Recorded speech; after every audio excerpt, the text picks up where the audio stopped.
राधे राधे। जय श्री कृष्णा दोस्तों, आप सभी को चैत्र मास के कृष्ण पक्ष की पाप मोचनी एकादशी की ढेरों शुभकामनाएं।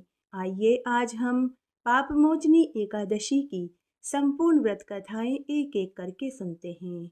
आप सभी के ऊपर भगवान विष्णु और माता लक्ष्मी का हमेशा आशीर्वाद का हाथ बना रहे, इसी शुभकामना को ध्यान में रखते हुए आइए आज हम सबसे पहले पापमोचनी एकादशी की मुख्य कथा का श्रवण करते हैं। जैसा कि इस एकादशी के नाम से ही ज्ञात होता है कि पापों का नाश करने वाली एकादशी अर्थात पापमोचनी एकादशी। पापमोचनी एकादशी का उपवास करने से मनुष्य के सभी पाप, चाहे वह जानबूझकर किए गए हों या अनजाने में हुए हों, उन सभी पापों का क्षय इस एकादशी का व्रत करने से ही नष्ट हो जाते हैं। सभी तरह के पाप अर्थात कायिक, वाचिक, मानसिक सभी पाप इस व्रत को करने से नष्ट हो जाते हैं। इस एकादशी का उपवास करने से 1000 गौदान करने जितना फल मिलता है।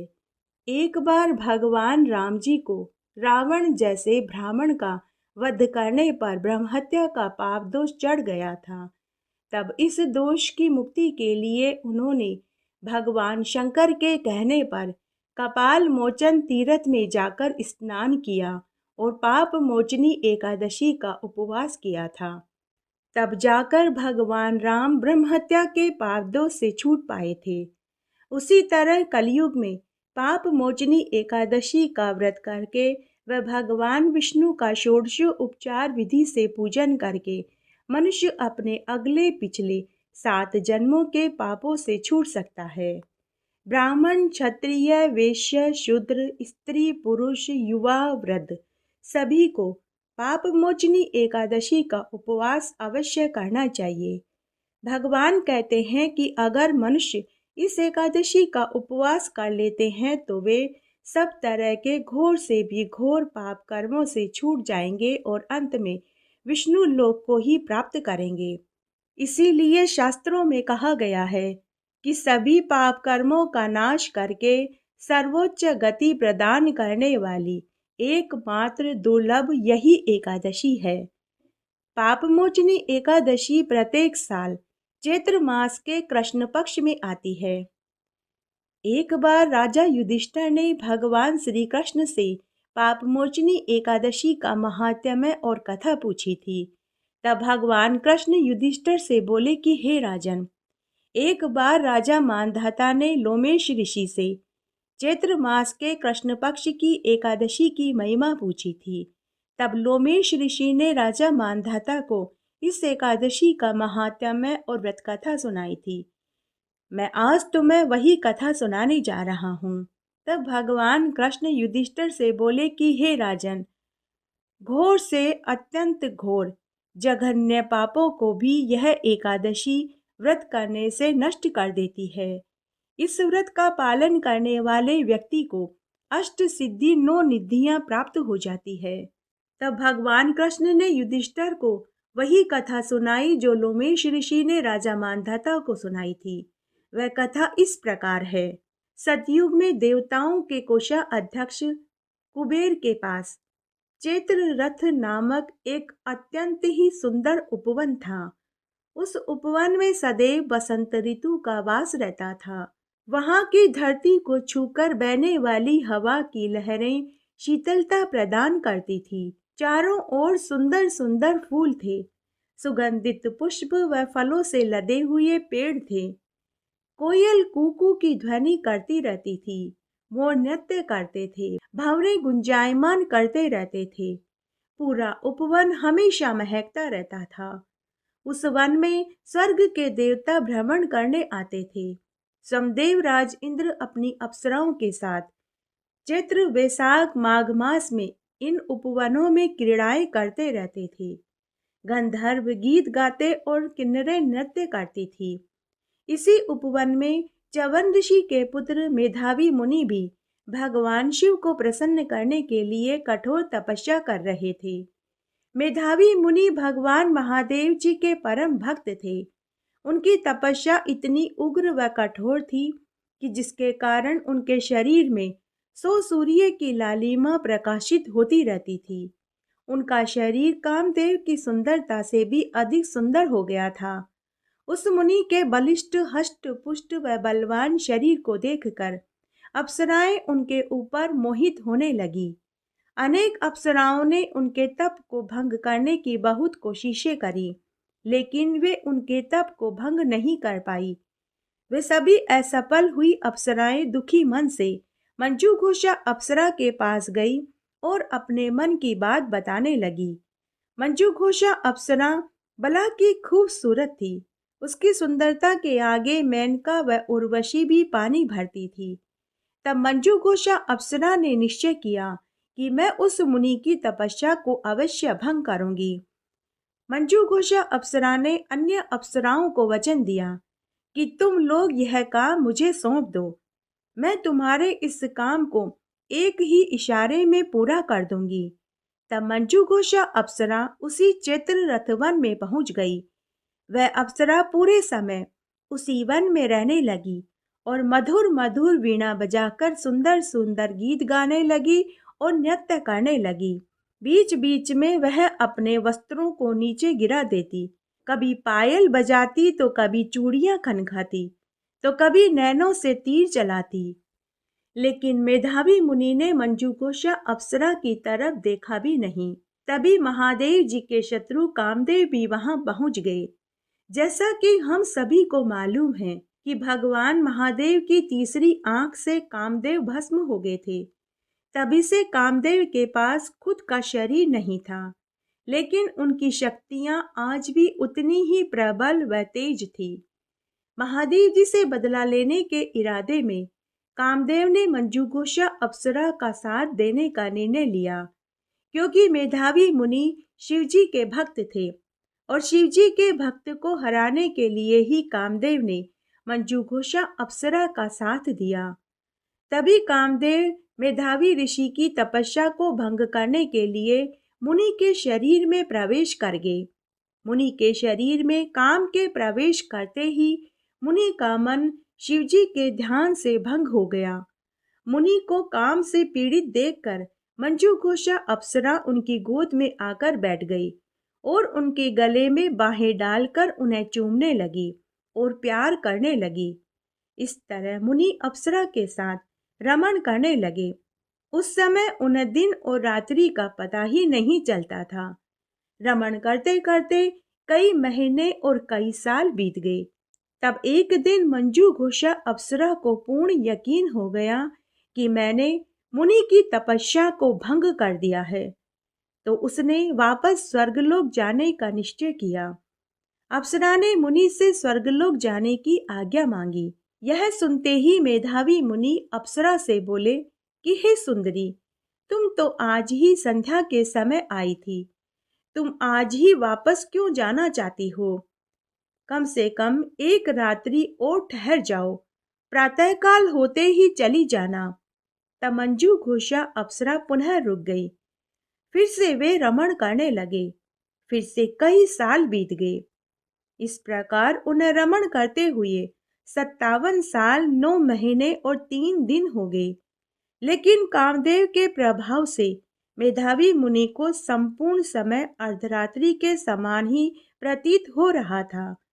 तब एक दिन पुनः मंजूघोषा अप्सरा ने मुनि से स्वर्गलोक जाने की अनुमति मांगी।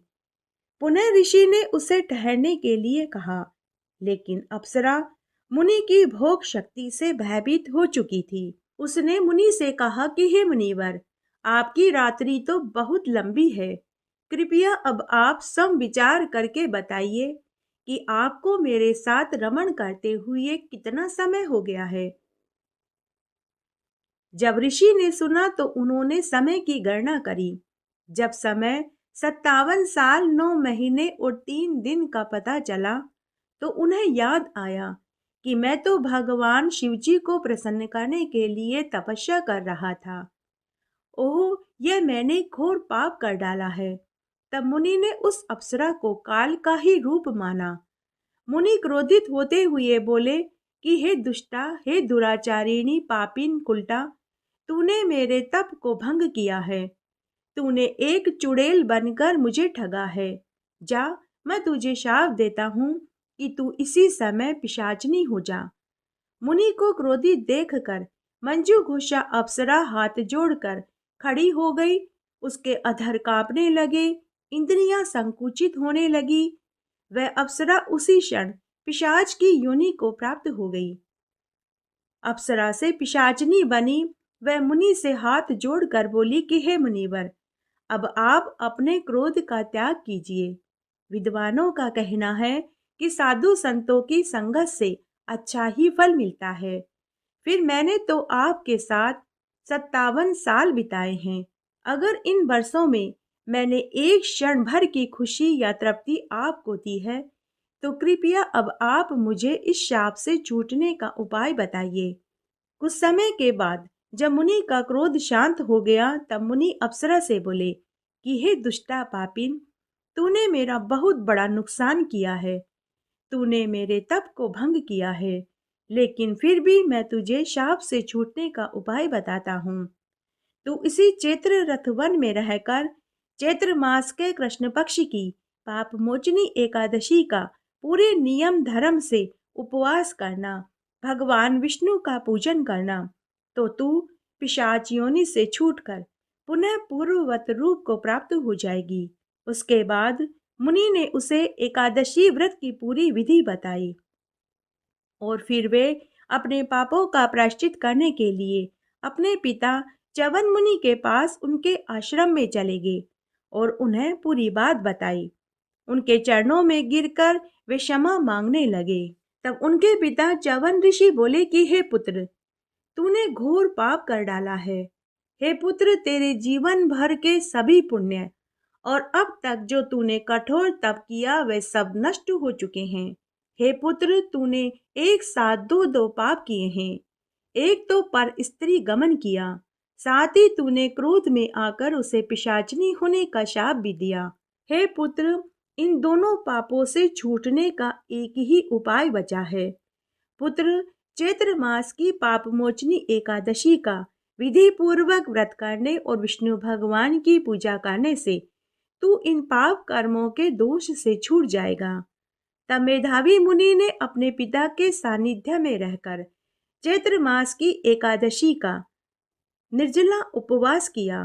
भगवान विष्णु का षोडशो उपचार विधि से पूजन और रात्रि जागरण किया, जिससे वह सभी पाप कर्मों से छूट गए और पुनः तप करके पुण्य फल को प्राप्त किया। उधर मंजू घोषा अप्सरा ने भी पाप मोचनी एकादशी का विधिवत पालन किया, तो वह भी पिशाचनी की योनि से छूट गई और पुनः सुंदर रूप धारण करके स्वर्ग लोक चली गई। कथा का विसर्जन करते हुए भगवान कृष्ण ने युधिष्ठिर से कहा कि हे राजन, इस एकादशी व्रत के पालन से सभी पाप कर्मों को धोया जा सकता है। एकादशी की कथा का श्रवण और पठन करने मात्र से मनुष्य को 1000 गौदान करने जितना फल प्राप्त हो जाता है। इस व्रत का पालन करने से ब्रह्म हत्या, मद्यपान, पर स्त्री गमन और स्वर्ण की चोरी करने जैसी जघन्य पाप कर्मों का भी नाश हो जाता है।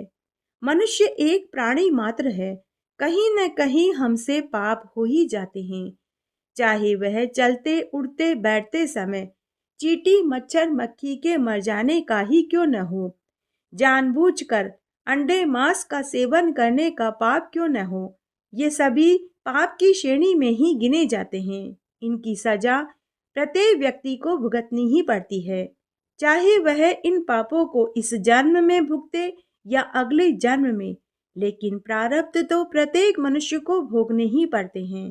प्रिय भक्तों, इस एकादशी से हमें यह सीख मिलती है कि हमें भी अपने छोटे बड़े पापों का प्रायश्चित अवश्य करना चाहिए, अर्थात पाप मोचनी एकादशी का उपवास अवश्य करना चाहिए। बोलिए विष्णु भगवान की जय, माता लक्ष्मी की जय। आइए पुण्य फल देने वाली एकादशी की एक अन्य कथा और सुनते हैं। एक गांव में एक वेश्या था। उसके 2 पत्नियां थी। जब बड़ी पत्नी से औलाद सुख नहीं मिला, तो वेश्या ने अपनी बड़ी पत्नी के कहने पर दूसरा विवाह कर लिया। दूसरी पत्नी से वेश्या को 2 बेटियां हुई। सोतन बड़ी ही झगड़ालू प्रवृत्ति की थी। वेश्या की बड़ी पत्नी का नाम रुक्मा था। वह विष्णु भगवान की परम भक्त थी। वह प्रत्येक एकादशी का उपवास पूरे नियम धर्म से करती थी। घर का सारा कामकाज रुक्मा ही करती थी। इस तरह कई बरस बीत गए। तब एक दिन अज्ञात बीमारी से वेश्या की मृत्यु हो गई। रुक्मा पर तो मानो दुखों का पहाड़ टूट पड़ा हो। सोतन ने रुक्मा को वेश्या के 12 दिन होते ही घर से निकाल दिया। रुक्मा ने बहुत मिन्नतें करी कि बहन, अब बुढ़ापे में मैं कहाँ जाऊंगी। मैं तुम्हारे घर का सारा कामकाज कर दिया करूंगी। तुम मुझे सुबह शाम रूखा सूखा भोजन दे दिया करना। मैं घर के एक कोने में चुपचाप पड़ी रहूंगी। लेकिन सोतन को उसके ऊपर दया नहीं आई। तब रुक्मा रोती रोती घर से चल पड़ी। चलते चलते गांव से बाहर घने वन में पहुंच गई। बहुत दूर चले जाने के बाद उसे एक गाय माता दिखाई दी। गाय माता ने रुक्मा से पूछा कि बहन, तुम कहाँ जा रही हो? जाने से पहले क्या तुम मेरे खूंटे की सफाई कर दोगी? तब रुक्मा को गाय माता पर दया आ गई। रुक्मा ने गाय के खूंटे की साफ सफाई करी। उसे खाने के लिए हरा हरा चारा डाला। पानी की बाल्टी में पानी भर दिया। उसके बाद रुक्मा वहां से आगे चल दी। थोड़ी दूर चलने के बाद रुक्मा को सिहोड़े का पेड़ दिखाई दिया। सिहोड़े का पेड़ रुक्मा से बोला कि बहन, देखो, मेरे पेड़ के आसपास बहुत से कांटेदार वृक्ष व झाड़ फूस उगाए हैं। क्या तुम इन्हें काट कर यहाँ की साफ सफाई कर दोगी? तो रुक्मा ने खूब मेहनत करके कांटेदार पेड़ों को काट डाला और वहां झाड़ू लगाकर अच्छी साफ सफाई कर दी। उसके बाद वह वहां से भी आगे चल दी। थोड़ी दूर आगे जाने के बाद उसे एक घोड़ा दिखाई दिया। घोड़े ने रुक्मा से कहा कि अरे बहन, देखो, मैं बहुत बूढ़ा घोड़ा हूँ, चल फिर नहीं सकता। मैं कई दिनों से भूखा प्यासा हूँ। यह सुनकर रुक्मा को उसके ऊपर दया आ गई। रुक्मा ने आस पार नजर दौड़ाई तो उसे पास ही एक कुआं दिखाई दिया। वहीं पर हरी हरी घास दिखाई दी। तो रुक्मा ने हरी हरी घास तोड़कर घोड़े के पास डाल दी और कुएं में से पानी लाकर घोड़े को पानी पिलाया। उसके बाद रुक्मा वहां से आगे चल दी। आगे उसे एक उजास महल दिखाई दिया। महल बड़ा ही खूबसूरत था। रुक्मा डरते डरते महल में चली गई। वहां माता लक्ष्मी और विष्णु भगवान के साथ विराजमान थी। रुक्मा को एक बार तो डर लगा कि कहीं मैं स्वप्न तो नहीं देख रही हूँ, कहीं मैं मर तो नहीं गई।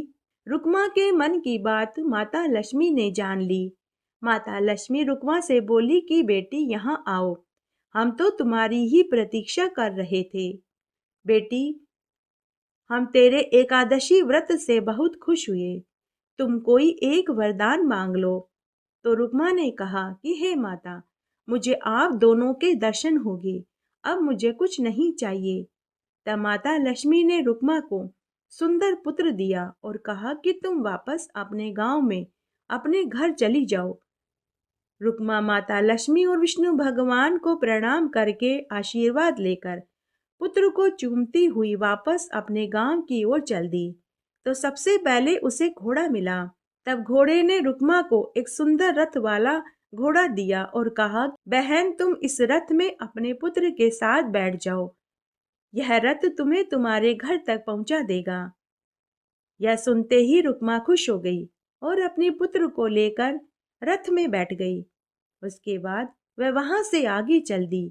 आगे गई तो सिहोड़े का पेड़ मिला। सिहोड़े के पेड़ ने रुक्मा को सोने की अशर्फियों की थैली दी और कहा कि बहन, तुमने मेरे कांटेदार वृक्ष हटाकर मेरे ऊपर बहुत उपकार किया है, इसलिए मैं तुम्हें यह इनाम के तौर पर दे रहा हूँ। यह सुनते ही रुक्मा और भी खुश हो गई। वह सोने की अशर्फियों की थैली लेकर आगे चल दी। आगे उसे वही गाय मिली। तब गाय माता रुक्मा से बोली कि बहन, तुमने मेरी बहुत मदद करी। मैं बहुत भूखी थी, तुमने मुझे हरी हरी घास खिलाई। पीने को पानी पिलाया।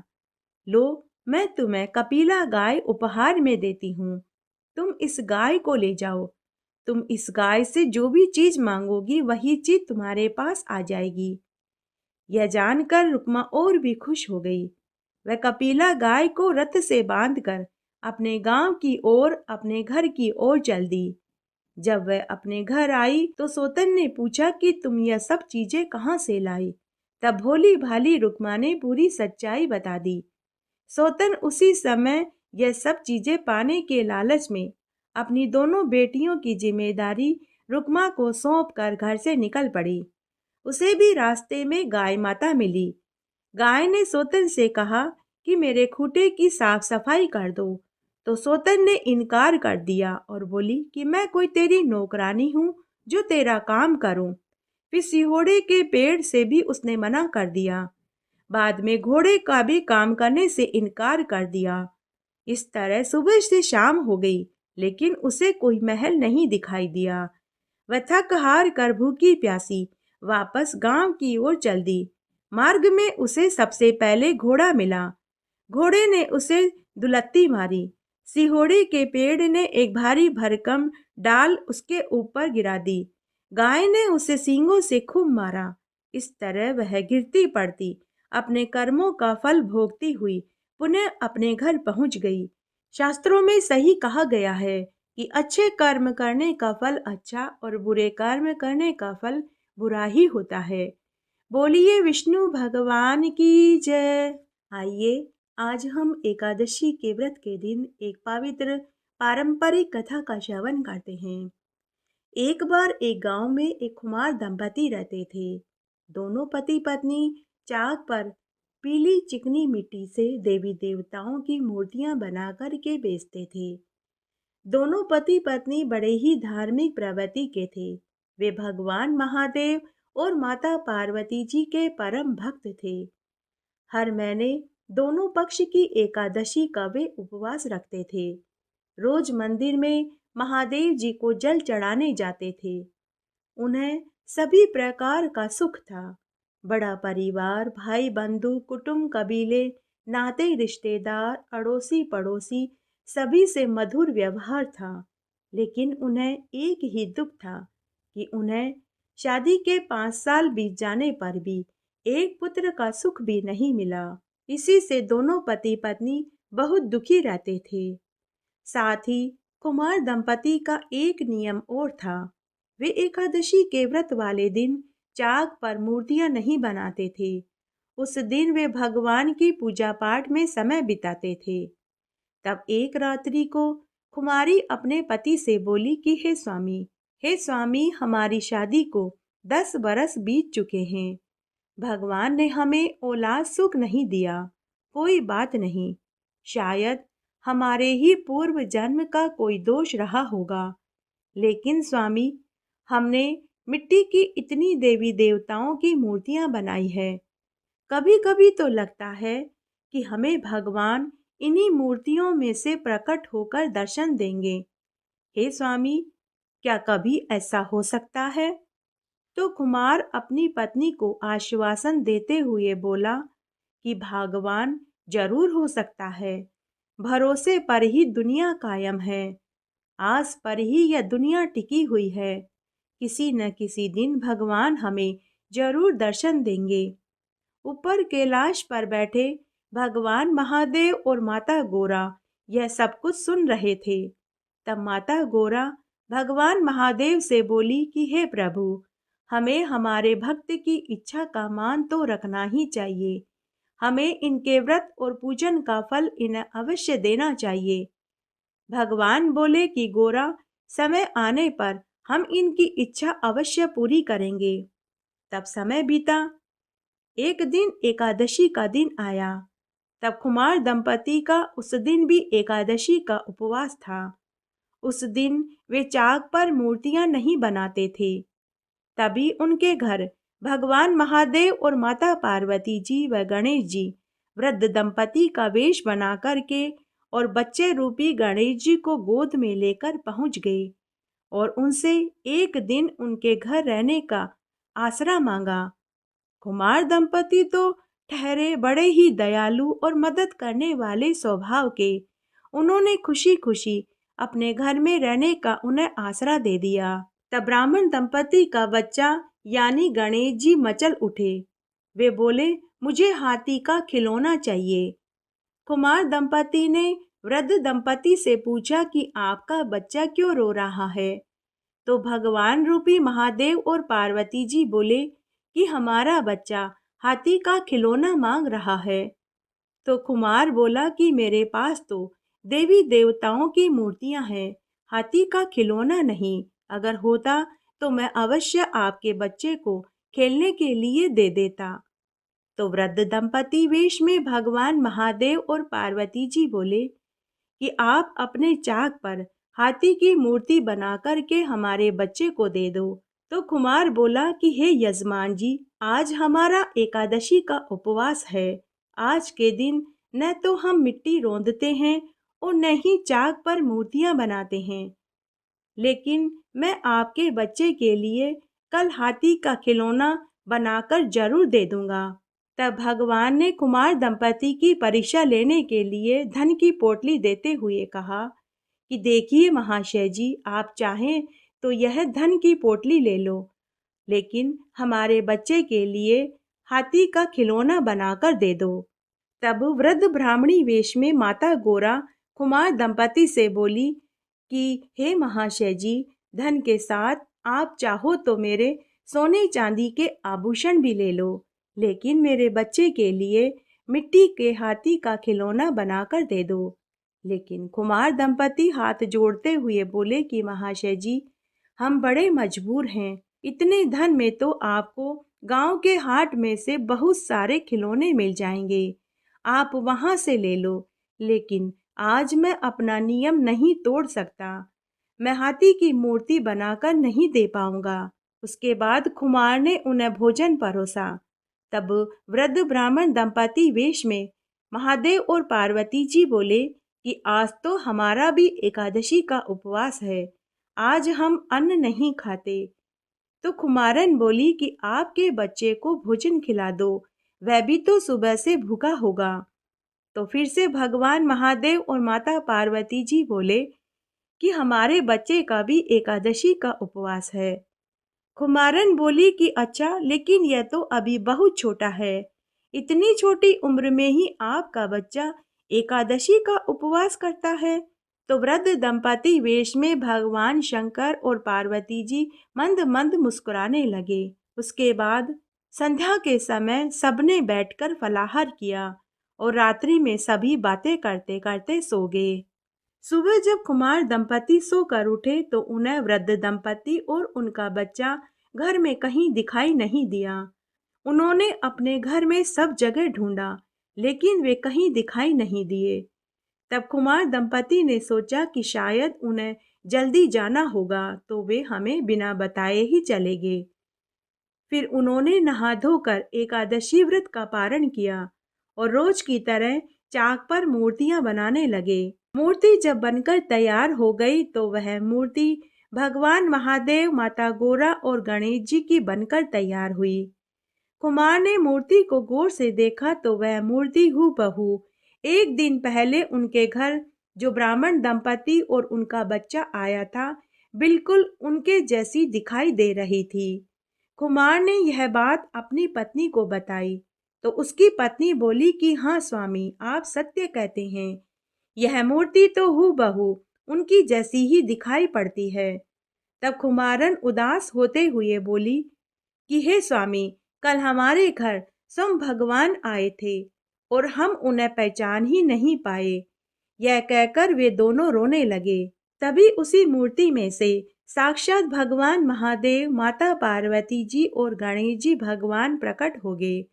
भगवान को साक्षात अपने सामने देखकर कुमार दंपति भगवान के चरणों में गिरकर अपनी गलती की माफी मांगने लगे।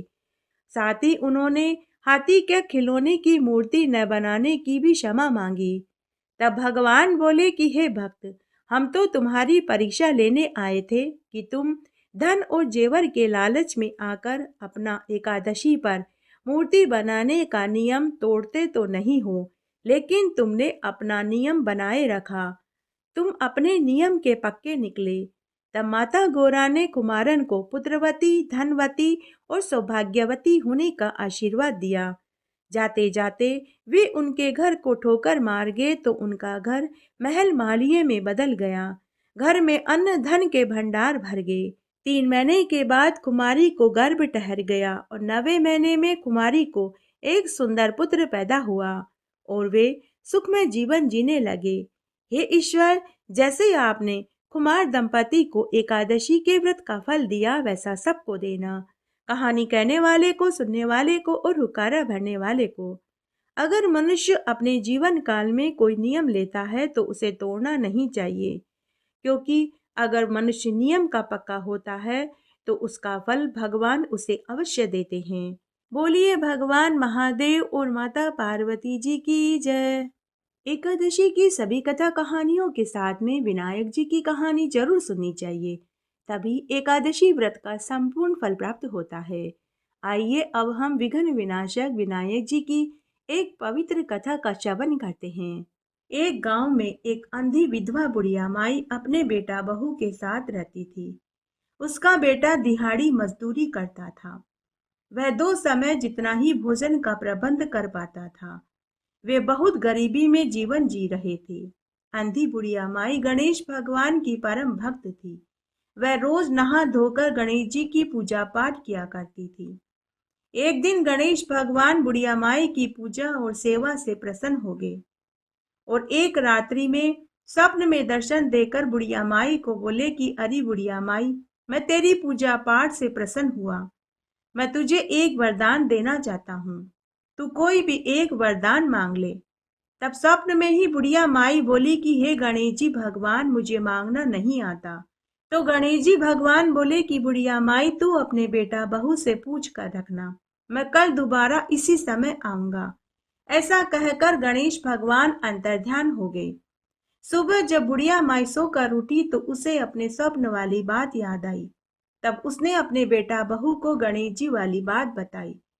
तो बेटा अपनी माँ से बोला कि माँ, तू तो धन मांग ले ताकि हमारी गरीबी दूर हो जाए। तो बहू बोली कि सासू माँ, आप तो पोता मांग लो ताकि मेरी गोद भर जाए और आपको भी पोते का मुंह देखने को मिल जाए। बुढ़िया माई सोचने लगी कि बेटा बहू तो दोनों अपने मतलब की बात कर रहे हैं। तब उस दिन शाम को बुढ़िया माई अपने घर के चबूतरे पर बैठी थी। तभी उसकी पड़ोसन आई और पूछने लगी कि अरे बहन, आज तू उदास दिखाई दे रही है। तो बुढ़िया ने उसे भी अपनी स्वप्न वाली बात बताई। तो पड़ोसन बुढ़िया माई से बोली कि अरे बहन, मेरी मान, तू तो अपने खुद के लिए आंखें मांग ले ताकि तेरी आगे की जिंदगी आराम से कट जाए। तेरे बेटा बहू तो खुद के मतलब की चीज मांग रहे हैं। ऐसा कहकर पड़ोसन अपने घर चली गई। तब बुढ़िया माई घर आकर सोचने लगी कि ऐसी क्या चीज मांगू जिससे मेरे बेटा बहू भी राजी हो जाए और मुझे भी आंखें मिल जाए। उस रात्रि को बुढ़िया माई जल्दी ही भोजन खाकर सो गई। अर्धरात्रि में गणेश जी भगवान बुढ़िया के स्वप्न में आए और पूछने लगे कि अरे बुढ़िया माई, सो रही है या जाग रही है? मांग बुढ़िया, तुझे क्या चाहिए? तो बुढ़िया माई बोली कि हे गणेश जी भगवान, मैं सोने के कटोरे में पोते को दूध पीता हुआ देखना चाहती हूँ। यह सुनकर गणेश भगवान मुस्कुराते हुए बोले कि अरे बुढ़िया माई, तू तो कह रही थी कि तुझे मांगना नहीं आता, लेकिन तूने तो एक ही वरदान में अपने लिए और अपने बेटा बहू सबके लिए मांग लिया। बुढ़िया माई, मैंने तुझे सब दिया। और तथास्तु का वरदान देकर गणेश भगवान अंतर्ध्यान हो गए। सुबह जब बुढ़िया माई सोकर उठी तो उसके आंखों की ज्योति आ चुकी थी। घर में अन्न धन के भंडार भरे पड़े थे। उसके 2 कमरों के टूटे फूटे मकान की जगह सुंदर नौखंडी मकान खड़ा था। 3 महीने के बाद ही बहू को गर्भ ठहर गया। 9वें महीने में उसे सुंदर पुत्र पैदा हुआ। तब बुढ़िया माई ने अपने पोते को सोने के झूले में झूलते देखा, सोने के कटोरे में दूध पीते हुए देखा। हे गणेश जी भगवान, जैसा सुख आपने बुढ़िया माई को दिया वैसा सबको देना। कहानी कहने वाले को, सुनने वाले को और हुक्कारा भरने वाले को। बोलिए एकादशी माता की जय। एकादशी व्रत में सभी कथा कहानियों के साथ में एकादशी माता की आरती जरूर सुननी चाहिए। आइए अब हम एकादशी माता की आरती सुनते हैं। ओम जय एकादशी माता मैया एकादशी माता, विष्णु पूजा व्रत को धारण कर शक्ति मुक्ति पाता। ओम जय एकादशी माता, तेरे नाम गिनाऊं देवी, भक्ति प्रदान करनी मैया भक्ति प्रदान करनी। गण गौरव की देनी माता, शास्त्रों में वरनी। ओम जय एकादशी माता, मार्गशीर्ष के कृष्ण पक्ष की उत्पन्ना, विश्व तारिणी जनमी मैया विश्व तारिणी जनमी। शुक्ल पक्ष में हुई मोक्षदा, मुक्तिदाता बन आई। ओम जय एकादशी माता, पोष के कृष्ण पक्ष की सफला नामक है मैया सफला नामक है। शुक्ल पक्ष में होय पुत्रदा, आनंद अधिक रहे।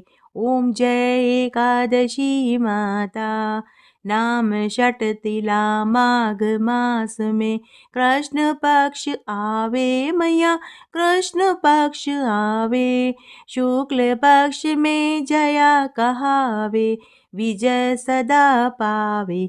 ओम जय एकादशी माता, विजया फाल्गुन कृष्ण पक्ष में शुक्ला आमल की मैया शुक्ला आमल की। पाप मोचनी कृष्ण पक्ष में चैत्र महाबली की। ओम जय एकादशी माता, चैत्र शुक्ल में नाम कामदा, धन देने वाली मैया धन देने वाली। नाम बरूथन कृष्ण पक्ष में वैशाख महवाली। ओम जय एकादशी माता, शुक्ल पक्ष में होय मोहनी, अपरा ज्येष्ठ कृष्ण पक्षी मैया अपरा ज्येष्ठ कृष्ण पक्षी। नाम निर्जला सब सुख करनी, नाम निर्जला सब सुख करनी, शुक्ल पक्ष रखी। ओम जय एकादशी माता, योगिनी नाम आषाढ़ में जानो, कृष्ण पक्ष करनी मैया कृष्ण पक्ष करनी। देव शयनी नाम कहायो, शुक्ल पक्ष धरनी। ओम जय एकादशी माता, कामिका श्रावण मास में आवे, कृष्ण पक्ष कहिए मैया कृष्ण पक्ष कहिए। श्रावण शुक्ला होय पवित्रा, आनंद से रहिए। ओम जय एकादशी माता, अजा भाद्रपद कृष्ण पक्ष की परिवर्तनी शुक्ला मैया परिवर्तनी शुक्ला। इंद्रा आश्विन कृष्ण पक्ष में व्रत से भव सागर निकला। ओम जय एकादशी माता, पापा कुशा है शुक्ल पक्ष में, आप हरन हारी मैया आप हरन हारी। रमा मास कार्तिक में आवे, सुखदायक भारी। ओम जय एकादशी माता, देव उत्थानी शुक्ल पक्ष की, दुख नाशक मैया मैया दुख नाशक मैया। पावन मास में करूं विनती, पार करो नैया। ओम जय एकादशी माता, परमा कृष्ण पक्ष में होती, जन मंगल करनी मैया जन मंगल करनी। शुक्ल मास में होय पद्मनी, दुख दारिद्र हरनी। ओम जय एकादशी माता, जो कोई आरती एकादशी की भक्ति सहित गावे मैया भक्ति सहित गावे। जन गुरु दीता स्वर्ग का वासा निश्चय वह पावे। ओम जय एकादशी माता। बोलिए एकादशी माता की जय। बोलिए तुलसी माता की जय। नमो नमो तुलसी महारानी, नमो नमो हरि की पटरानी। जाको दरस परस अदनासे, महिमा वेद पुराण बखानी। शाखा पत्र मंजरी कोमल, श्रीपति चरण कमल लपटानी। धन्य आप ऐसो व्रत कीनो, शालीग्राम के शीश चढ़ानी। 56 भोग धरे हरि आगे, तुलसी बिन प्रभु एक न मानी। प्रेम प्रीति कर हरि वश कीने, सांवरी सूरत हृदय समानी। मीरा के प्रभु गिरधर नागर, भक्ति दान दीजे महारानी। इस तरह आज हमने चैत्र मास के कृष्ण पक्ष की पाप मोचनी एकादशी की संपूर्ण व्रत कथा सुनी। साथ ही हमने विनायक जी की कथा सुनी। आशा करती हूँ आपको इस कथा को सुनने का संपूर्ण फल प्राप्त होगा। कथा का विसर्जन करने से पहले आपसे एक करुण रिक्वेस्ट है कि अगर अभी तक आपने मेरे चैनल को सब्सक्राइब नहीं किया है तो कृपया मेरे चैनल को सब्सक्राइब करें, बेल आइकन जरूर प्रेस करें ताकि मेरा आगे आने वाला वीडियो सबसे पहले आपको मिले। मेरे साथ बने रहने के लिए आपका धन्यवाद। आगे आने वाली कथा कहानी के लिए भी आप इसी तरह मेरे साथ बने रहें। धन्यवाद।